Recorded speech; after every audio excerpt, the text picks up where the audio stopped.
2000-yillarning barcha erkaklari uning uchun aqldan o'sgan. Javanna Antonelli Klon serialidagi Jadini gavdalantirgan aktrisa go'zallik va sharqona ishtiyoq ramziga aylandi. Serial efirga uzatilgandan so'ng butun dunyo ayollari uning bo'yanishini, raqs harakatlarini va hatto kiyim uslubini nusxalashdi. Ammo go'zallik timsoli ortida qiyin hayot yashiringan edi.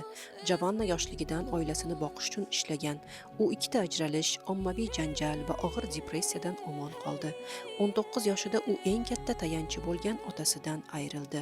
Bundan tashqari u noan'anaviy ko'rinishga ega bo'lgani uchun uzoq vaqt davomida tanqid qilingan. Bugungi kunda Javanna Braziliyaning eng mashhur aktrisalaridan biridir. 3 farzandning onasi. U qiyinchiliklarni muvaffaqiyatga aylantira olgan xarakterga ega ayoldir. Klon seriali efirga uzatilganda siz necha yoshda edingiz? Izohlarda yozib qoldiring, yurakchani bosib bizga obuna bo'lishni unutmang.